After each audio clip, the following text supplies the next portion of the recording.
ومن أحسن قولا ممن دعا إلى الله وعمل صالحا وقال إنني من المسلمين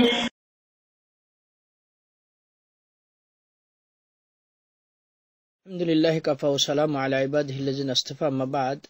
ভাই জানতে চেয়েছেন যে তার এক দোস্ত ভাই যাকে কোন কোন এলাকায় ধর্ম ভাই বলে, তার বোনকে বিয়ে করা যাবে নাকি? বিষয়টি একটু ভূমিকা বললে সুবিধা হবে। যে আমাদের সমাজে দেখা যায় যে এই ধর্ম মা, ধর্ম বাপ, ধর্ম বোন ভাই, এগুলো একটা সম্পর্ক গড়ে ওঠে যে তাকে আপন ভাইয়ের মতন মনে করে, ধর্ম মা যাকে মনে করে আপন মায়ের মতন মনে করে, ধর্ম বাপ যাকে জানে তাকে আপন বাপের মতন জানে। এই যে এই প্রথাটা চালু আছে, এইটা কিন্তু আসলে মূলত কোরআন হাদিস এইভাবে সাপোর্ট করে না। তো যাই হোক, এইভাবে আর একজনকে বাপ বলে ডাকা, আপন বাপ ছাড়া আর একজনকে বাপ বলে ডাকা, আর একজনকে মা বলে ডাকা, এইটার ব্যাপারে কিন্তু শরীয়তের একটা দিক নির্দেশনা এসেছে। তা হচ্ছে এই, কেউ যদি আপন জন্মদাতা বাপ ছাড়া অন্য কাউকে যদি বাপ হিসাবে পরিচয় দেয়, মনে করুন যে তার বাপ একটা হয়তো নর্মাল ফ্যামিলির ছেলে অথবা একটা নিম্নমানের কর্ম করে, সে অন্য একটা এলাকায় যে এক ধনী লোকের পরিচয় দিল যে আমার বাপ হচ্ছে এই, নতুন একটা এলাকায় যে। রাসূল সাল্লাল্লাহু আলাইহি ওয়াসাল্লাম এর জন্য লানত করেছেন এবং এই ধরনের কাজকর্মকে রাসূল সাল্লাল্লাহু আলাইহি ওয়াসাল্লাম কঠোরভাবে তিনি নিষেধ করেছেন যে এটা অন্যদিকে সম্বোধন করা, এটা হচ্ছে কোশ্চেন কালও ঠিক হবে না। এখন থাকলে হচ্ছে যে যাদেরকে আমরা সাধারণত আসলে নিজের বাপকে বাপ মনে করি, কিন্তু মুরব্বী টাইপের যারা আছে বা আমার বাপের সমবয়স্ক যে সমস্ত লোকেরা রয়েছে, তাদেরকে আমি ওই বাপের মতন সম্মান করি। যেমন আমার শ্বশুরীকে বাপ বলে ডাকা, এইভাবে বাপের সমবয়স্ক কোনো লোককে যদি আমি আবুইয়া বলে ডাকি, মানে আমার পিতা, আমার ছোট বাপ, আমার বড় আব্বা, ছোট আব্বা, এইটাও হচ্ছে সহিহ হাদিসের দৃষ্টিকোণ থেকে কেউ কেউ বলছে যে চলে,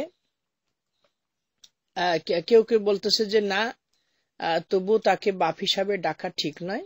আবার কেউ বলছে যে সম্মানার্থে চলে, কারণ অনেক সময় রাসূল সাল্লাল্লাহু আলাইহি ওয়াসাল্লাম তিনি তার দাদার দিকে নিজেকে সম্বোধন করে বলতেছেন, আনা ইবনু আব্দুল মুত্তালিব, আমি আব্দুল মুত্তালিবের ছেলে। তো আব্দুল মুত্তালিব তো রাসূলের দাদা, তবু তিনি আব্দুল মুত্তালিবের ছেলে হিসাবে কখনো কখনো রাসূল সাল্লাল্লাহু আলাইহি ওয়াসাল্লাম নিজেকে সম্বোধন করতেন।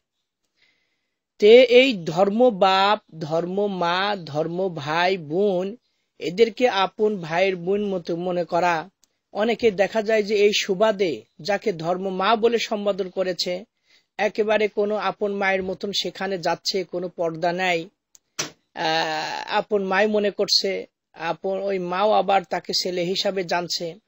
এটা কিন্তু ইসলাম সাপোর্ট করে না। এটার কারণে আরো হচ্ছে এই অশ্লীল কাজগুলো কিন্তু আমাদের সমাজে কখনো কখনো বৃদ্ধি পাচ্ছে বলে আমরা লক্ষ্য করছি।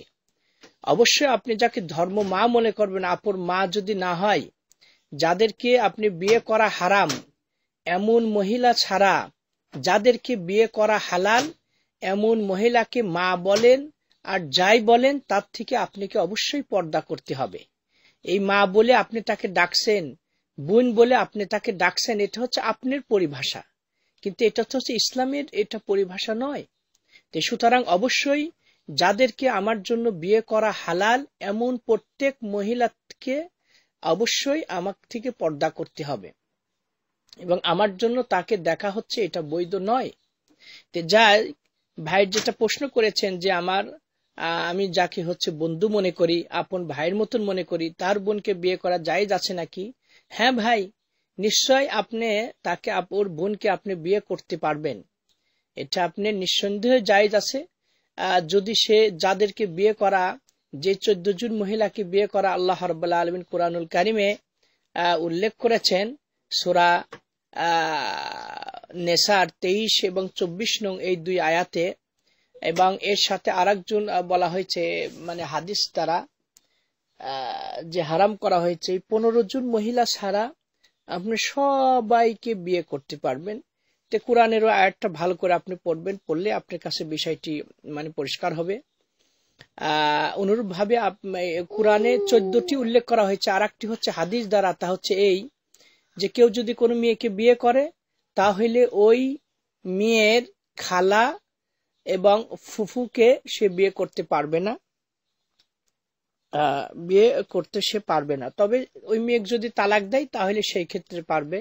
কিন্তু এট এ টাইমে কোনো মেয়েকে বিয়ে করলে এবং তার আপন খালা এবং আপন ফুফুকে এটা বিয়ে করতে রাসূল সাল্লাল্লাহু আলাইহি ওয়াসাল্লাম নিষেধ করেছেন। তাহলে এই 15 জন মহিলা ছাড়া আপনি যে কোনো কাউকে বিয়ে করতে পারবেন, এটা কোনো সমস্যা নাই। এবং ধর্ম বাপ, ধর্ম মা, ধর্ম ভাই, ধর্ম বোন, এটা আপন ভাই বোনের মতন আমরা মনে করব না। জাস্ট একটা মুসলমানকে মহাব্বত করতে ভালোবাসতে হবে, এই ইসলামের খাতিরে ইসলামী ভাই বোন হিসাবে জানবো। কিন্তু আপন ভাই বোন যে হুকুম আহকাম সেই ক্ষেত্রে তার ক্ষেত্রে প্রযোজ্য হবে বলে আমরা মনে করি, এটা ঠিক না। আল্লাহু ওয়ালিয়ুত তৌফিক।